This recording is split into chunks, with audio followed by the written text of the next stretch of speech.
Hello! Sejam todos muito bem-vindos à nossa live com a Turma da Mônica, Mônica's Gang. E hoje nós vamos analisar 3 tirinhas da Turma da Mônica, dessas 3 revistinhas aqui. Para quem não me conhece, deixa eu me apresentar aqui brevemente, antes de compartilhar minha tela e dar início. Eu sou a teacher Renata Valim, eu sou professora de idiomas, mais especificamente de inglês, espanhol e francês. Vamos começar então. Let's get started. Vou compartilhar meus slides a partir de agora. Turma da Mônica, em inglês é Mônica's Gang. Teve 2 etapas, 2 fases. Uma em que ela se chamava Mônica's Gang, como vocês podem ver aqui. Depois ela passou a se chamar Mônica and Friends. Mônica e amigos. Mônica e seus amigos. Em bancas de jornal, em todas do Brasil praticamente, tá? Não ganho nem um centavo fazendo esse merchan, mas eu sei que as pessoas gostam muito da Turma da Mônica. É um material legal que a gente aprendeu desde que era criança, né? A língua portuguesa, lendo as revistinhas da Mônica. Então, eu gosto de dar essa dica. E as pessoas acham, às vezes, que é importado. Não, não é importado. Tem aqui mesmo no Brasil.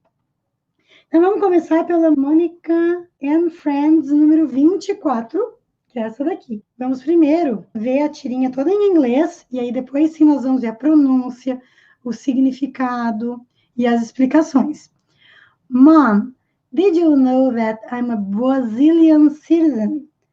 Mom, did you know that I'm a Brazilian citizen? Yes. Essa palavra está em negrito porque o Cebolinha em inglês troca a letra R pelo W.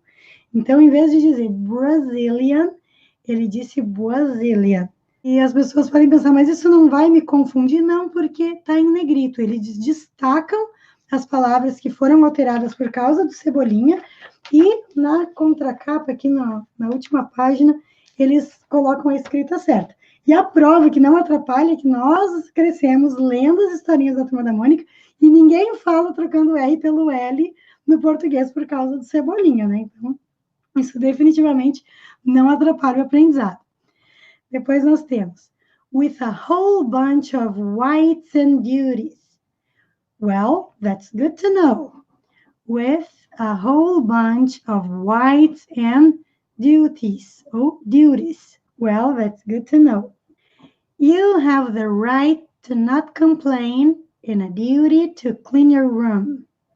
You have the right to not complain and a duty to clean your room. Então vamos lá, vamos analisar parte por parte dessa tirinha.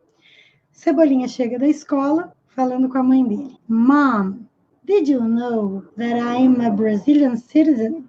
Mom é mãe. Nós também temos a palavra mother. Mas é muito comum a gente se referir, né, se dirigir à nossa mãe como mom. É muito mais afetivo. Então, mom, did you know? Você sabia? Como vocês podem perceber, aqui tem 3 palavras no inglês e só 2 no português. Porque essa é uma estrutura da língua inglesa para fazer uma pergunta no passado. Vejam que eu coloquei o ponto de interrogação em azul porque essa é uma estrutura de pergunta. É só por ser uma pergunta no passado que tem esse did aqui. You know é você sabe. Colocando esse did you know fica você sabia? Com um tom de pergunta. Did you know that? Esse that é o quê? Em outros contextos, se vocês fossem procurar um dicionário, por exemplo, palavra por palavra, ia estar lá that, aquele, aquela, aquilo. Por isso que não funciona traduzir palavra por palavra, porque tudo depende do contexto. Did you know that? Você sabia que? Então, essa é uma estrutura que você pode usar para qualquer outra coisa. Você sabia que... E aí você introduz a continuação aqui, é só alterar. I am a Brazilian citizen. Eu sou um cidadão brasileiro. Em inglês, se inverte as características. Brasileiro está dando uma qualidade para cidadão, um cidadão brasileiro. E todas as características em inglês vêm na frente da pessoa, da coisa, do animal, do objeto que está caracterizando. Então, as pessoas perguntam, mas por que o inglês é ao contrário? Na verdade, não é o contrário. É que cada língua tem as suas próprias formas de combinar as palavras. Da mesma forma como a gente acha que eles estão falando ao contrário, eles acham também que nós é que falamos ao contrário, porque essa para eles é a única forma que eles conhecem. Se é uma característica, tem que vir na frente essa qualidade. Então, não tem por que questionar porquê dos porquês, isso não leva a nada. O tempo e a energia que vocês gastam, mas por que o inglês é assim, muito difícil, querendo que ele seja igual ao português, mas ele não seria o inglês. Então, é em vão e é inútil ter esse protesto de por que o inglês é o contrário. É só vocês botarem a energia de vocês e o foco na frase como um todo. Pensa como blocos e não palavras soltas. I am a Brazilian citizen. Eu sou um cidadão brasileiro. Então, aqui nós temos esse did para informar que é uma pergunta no passado. Aí, quem já estudou inglês há algum tempo poderia perguntar assim, mas aqui é uma pergunta. E aqui tem o verbo to be, ou seja, ser ou estar. I'm, eu sou. Então, é ser. Mas, então, não teria que estar o contrário aqui? Am I a Brazilian citizen?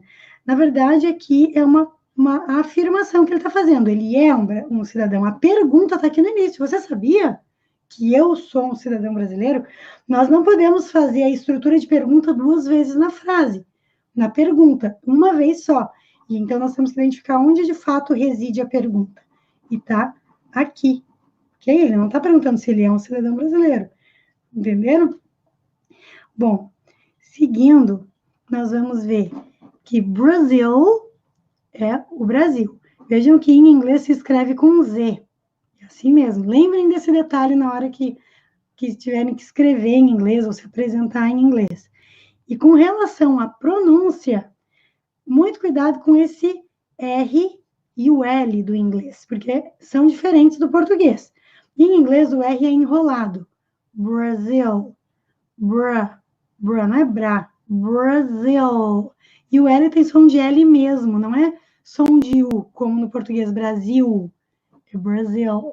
Então, a pronúncia de vocês vai ficar muito top se vocês prestarem atenção nesses detalhes e fizerem o esforço de treinar, de praticar, para falar do jeitinho americano e sem ficar com vergonha. Vai lá e fala e arrebenta, arrasa. Brasil, ok?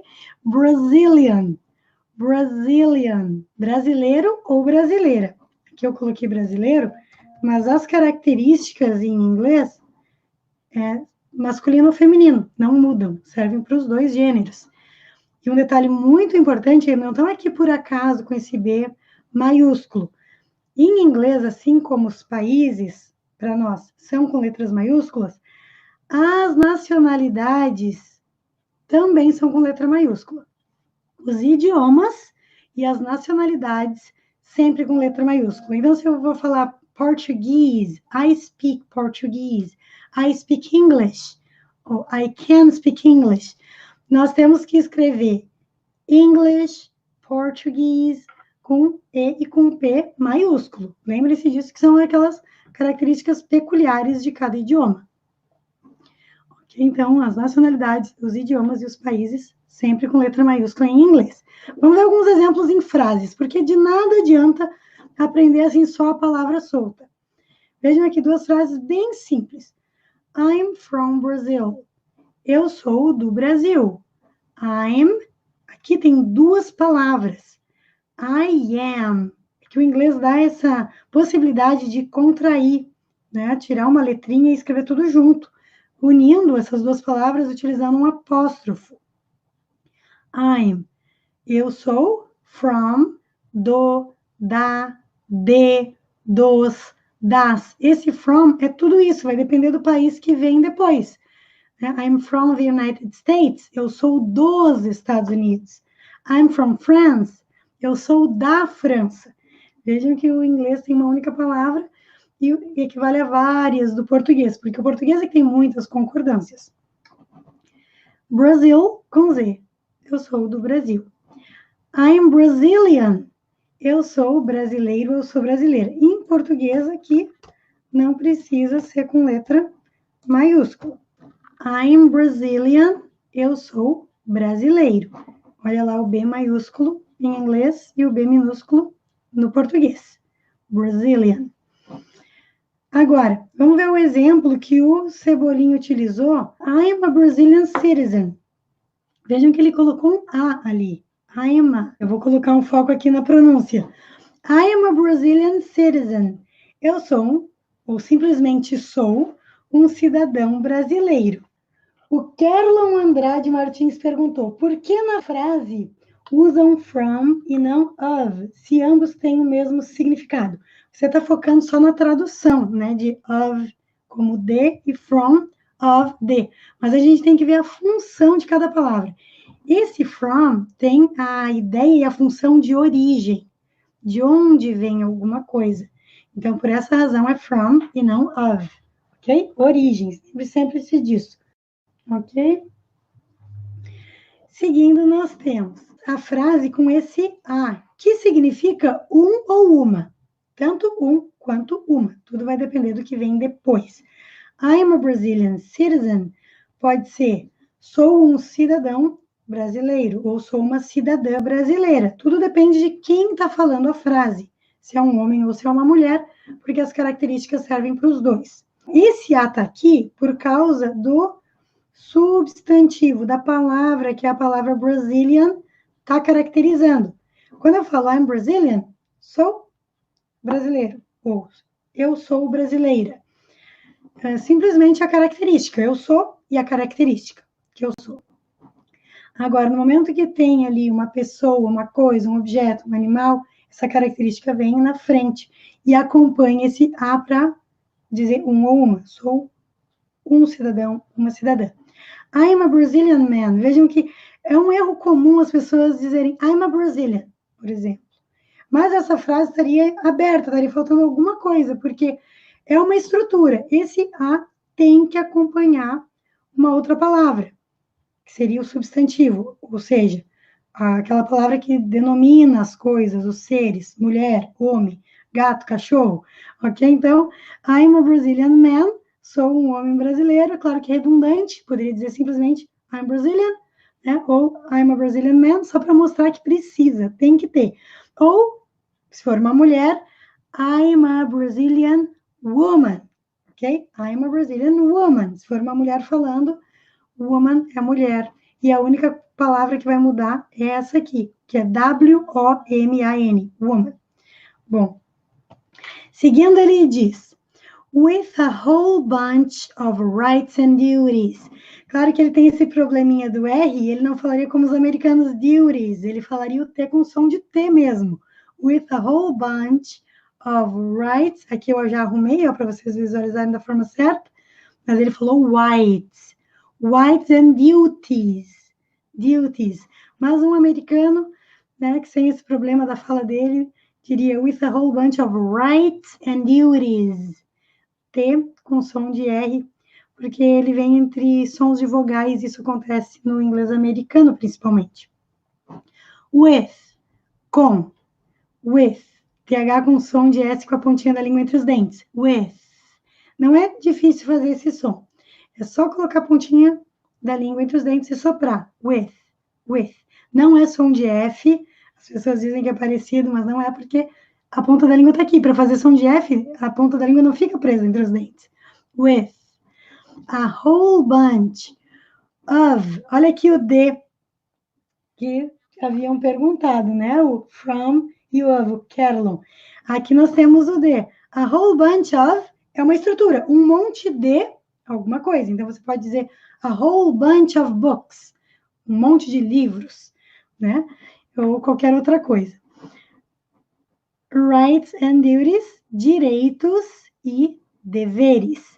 Right é direito, direita, né? E rights, no plural, são os direitos, os nossos direitos. E aqui nós temos uma estrutura que mostra claramente que não tem como traduzir palavra por palavra, porque whole, vendo assim isoladamente, é inteiro. Whole, sabe, alguma coisa inteira, completa, um todo. Whole. Bunch pode ser uma penca de bananas. Então, vocês imaginem a pessoa conhecendo só uma única tradução e imaginando, né? Uma penca inteira. Isso é uma estrutura, uma expressão para dizer que é um monte. A whole bunch of. Vai ser muito mais fácil e menos doloroso vocês aprenderem inglês se vocês olharem isso aqui como sinônimo disso. A whole bunch of, um monte de. Nunca quebre em vários pedacinhos que a coisa perde o sentido. Well, that's good to know. Well, that's good to know. Bem, é bom saber. Vejam que nós temos esse that, que literalmente seria isso é bom saber, ou isso é bom de saber. Isso... Então, nós temos que pensar o que nós diríamos em português que equivale àquela frase ali em inglês. That's good to know, nós diríamos, é bom saber. Então, sempre que alguém falar uma coisa boa, já tenham aí essa frase na manga. That's good to know. Que bom saber. Pode ser também entendido dessa forma. Que bom saber, tá? Porque não existe uma única forma de traduzir, entender, interpretar. Desde que mantenha o sentido, todas as formas são válidas. É bom saber ou que bom saber. Atenção à pronúncia das palavras. No, no, sem pronunciar a letra K. Em inglês, o K seguido de N não é pronunciado. Ni é joelho e se escreve K-N-E-E. Tem knife, que é faca, K-N-I-F-E. Então, lembre-se, K não é pronunciado antes da letra N. Good é bom. E well é bem. Então, são palavras aí bem parecidas. Ok? Com relação à pronúncia, isso. Aqui nós temos o know, novamente, ó. Did you know? Então, o poder de trabalhar com materiais autênticos é que as palavras se repetem a todo momento. Fica muito mais fácil aprender e lembrar das palavras. Porque quando a gente faz uma lista e quer ficar decorando e ainda decorando todos os possíveis significados de uma palavra. Know é saber, é conhecer. Então, pega uma frase que vai ficar muito mais tranquilo de lembrar depois. Did you know? Você sabia. That's good to know. Que bom saber. Olha que muito mais fácil. You have the right to not complain. Você tem o direito de não reclamar. And a duty to clean your room.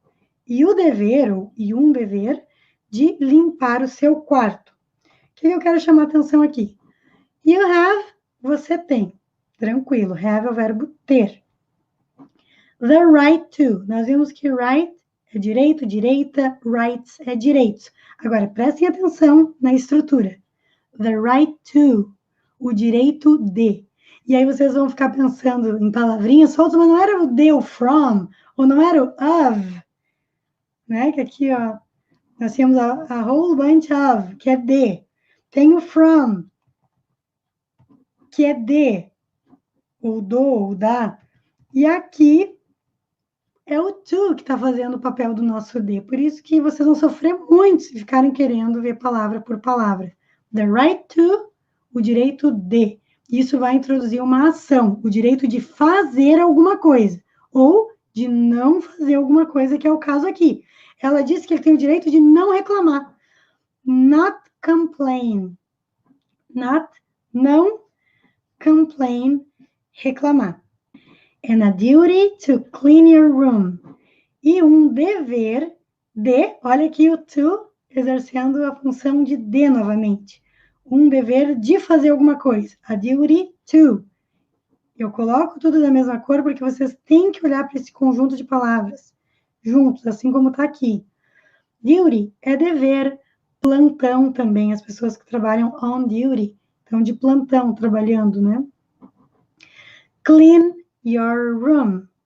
Limpar seu quarto. Your é seu no sentido de teu. Você tem que estar falando com a pessoa para dizer your, ok? Teu quarto. No português é muito comum a gente usar um o, um a, diante dessas palavrinhas que indicam posse. Meu, teu, seu, sua, dela, dele, o dele, a dela. Em inglês, jamais vocês vão ver o que é o the, the. Esse the aqui, ó, que é o. Vocês nunca, jamais vão ver the your room. E é um erro que eu vejo seguido na internet, as pessoas tentando escrever em inglês, brasileiros aí comentando vídeos.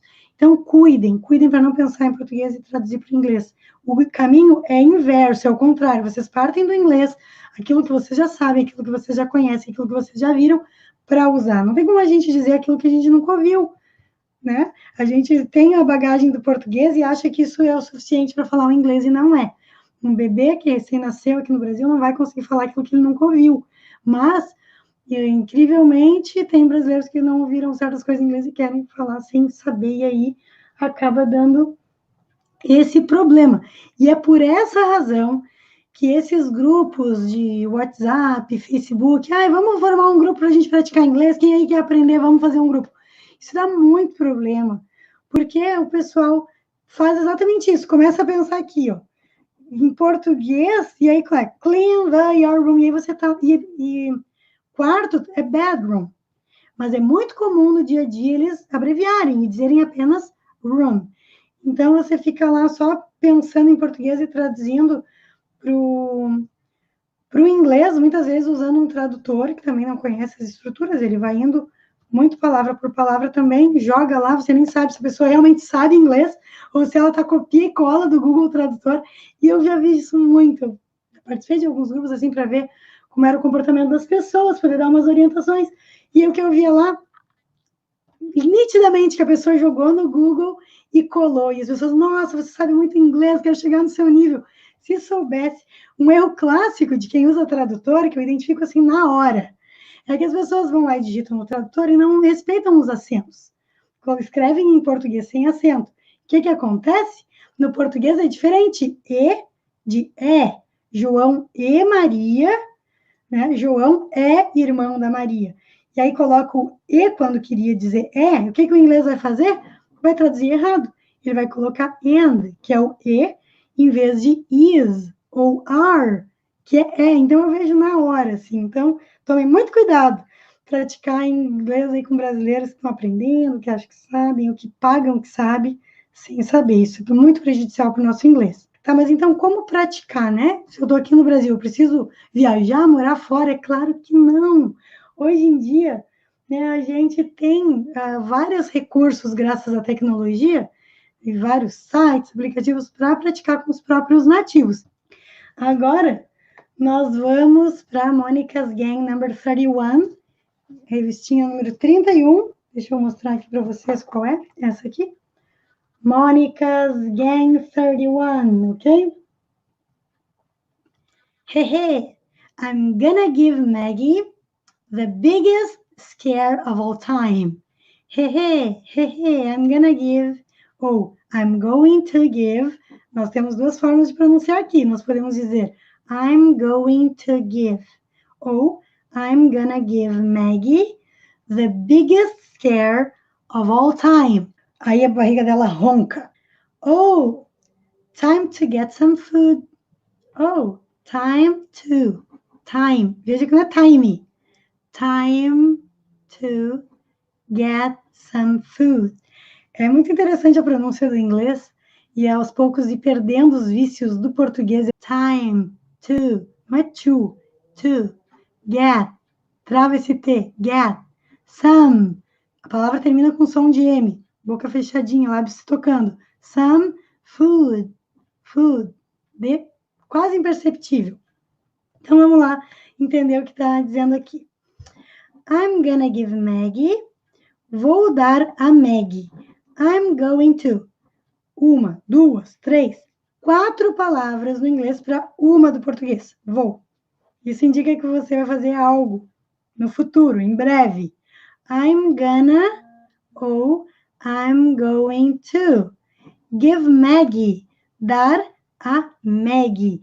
Vejam que no português eu botei aqui em vermelho, porque nós precisamos aqui de uma palavrinha a mais que o inglês não tem. Vejam que coisa de louco. Eu estou indo para dar Maggie. E aqui eu botei Maggie, né? Porque nomes próprios geralmente não se traduz, mas alguns materiais eles traduzem por questões culturais. Então é Magali.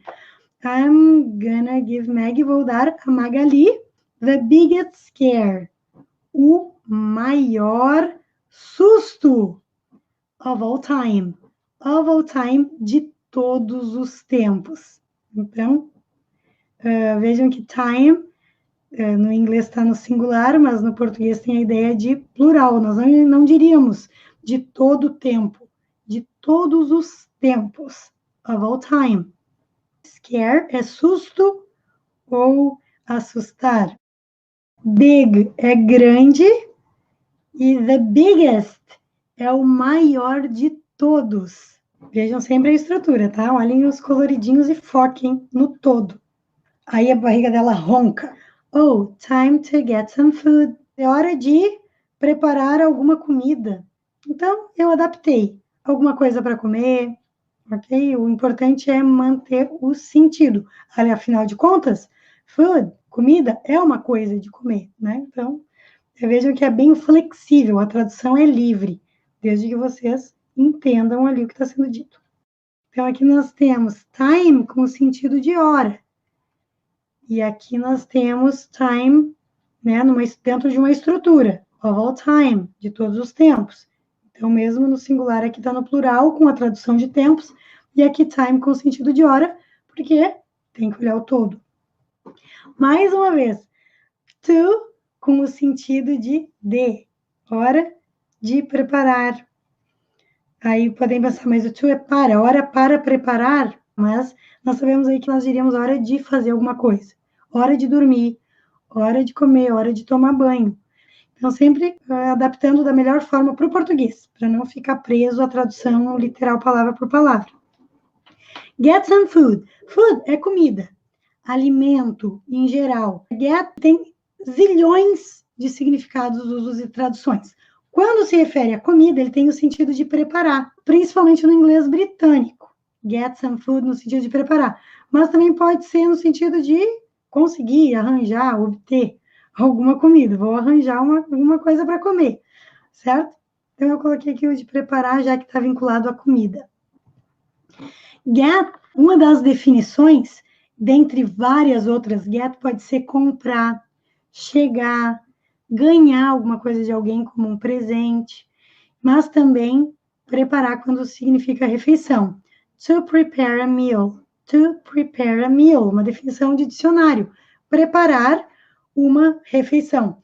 Vejam que nessa estrutura, esse to, que é para, mas muitas vezes tem o sentido de no português, nem aparece, não tem uma tradução. É o to prepare, juntos, é que formam esse preparar.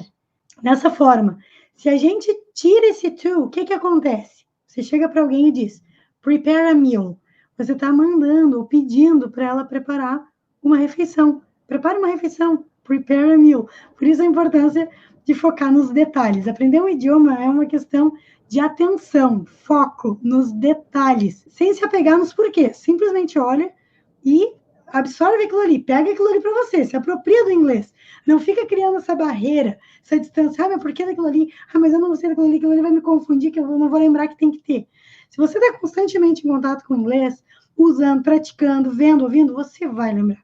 Sabe por que eu tenho certeza? Porque deu certo com o português, porque não vai dar certo com o inglês.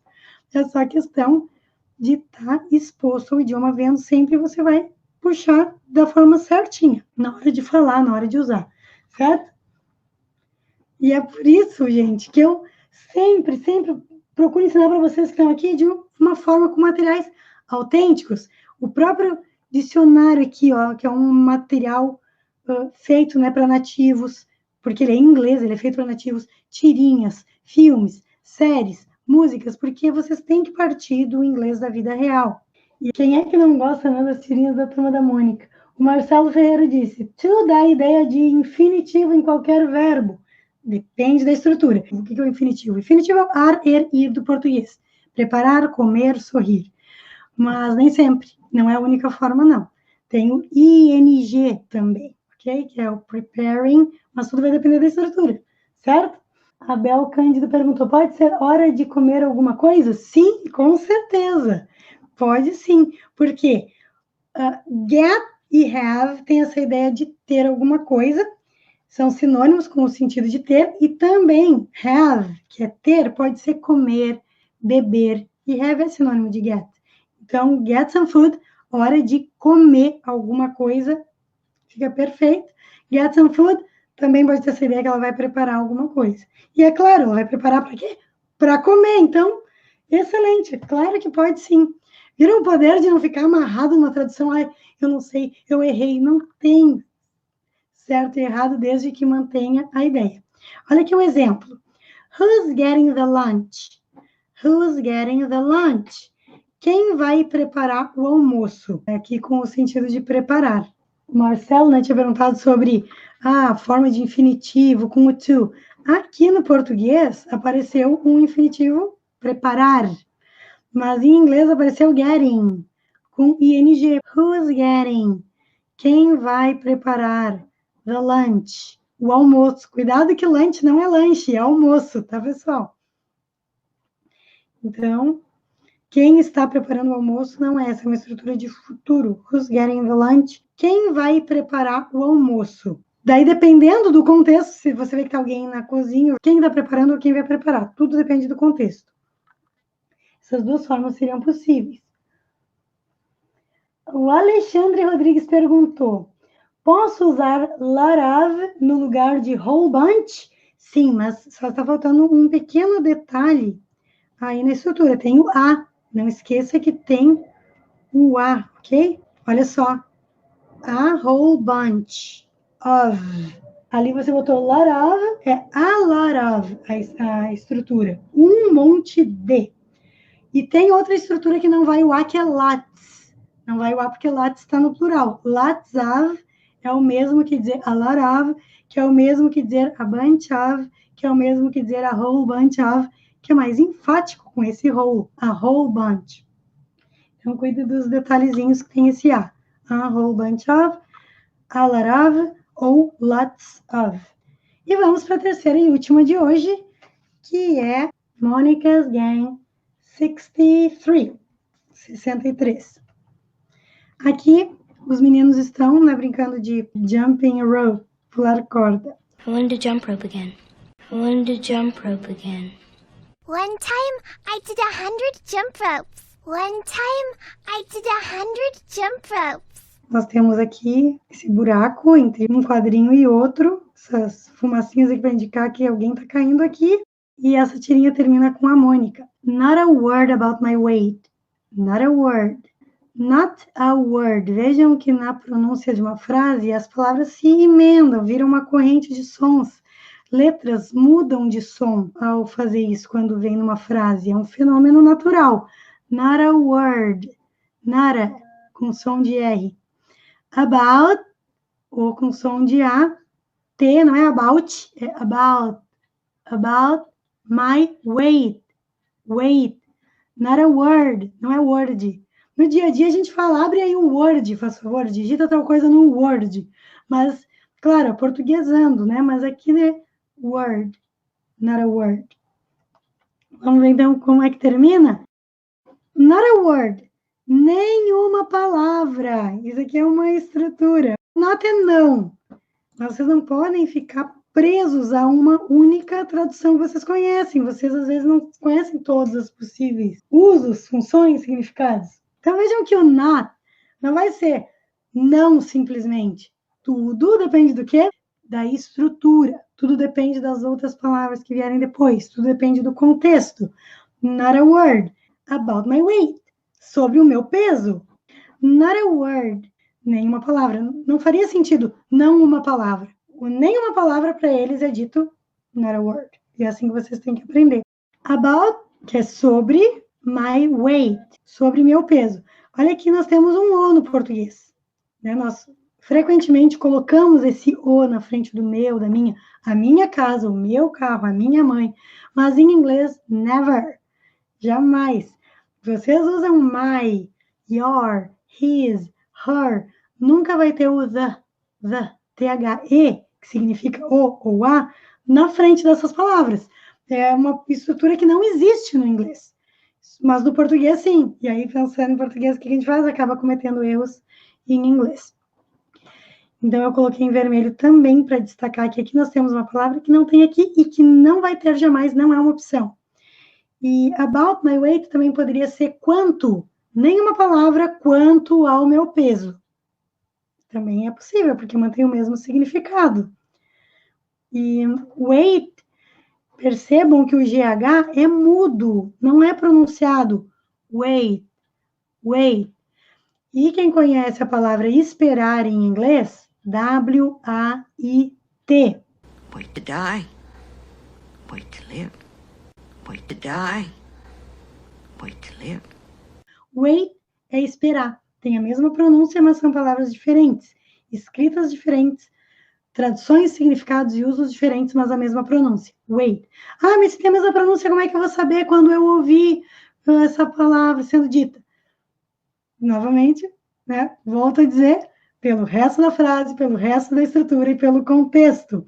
Wait é uma ação de esperar. Não tem como confundir com weight, que é o nome de uma coisa, né? O peso.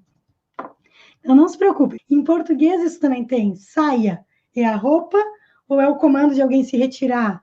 Mato é o verbo matar, no presente é o mato, ou o terreno está cheio de mato. É o atleta, ele é um corredor, ou é o corredor da casa. A gente nunca se confunde com esses casos. E é a mesma coisa no inglês, ok? Not a word about this for now. Not a word about this for now. Not a word about this to your friends. Not a word about this to your friends. Remember, not a word about this to anyone. Remember, not a word about this to anyone. Então é isso, pessoal. Thanks and see you next time.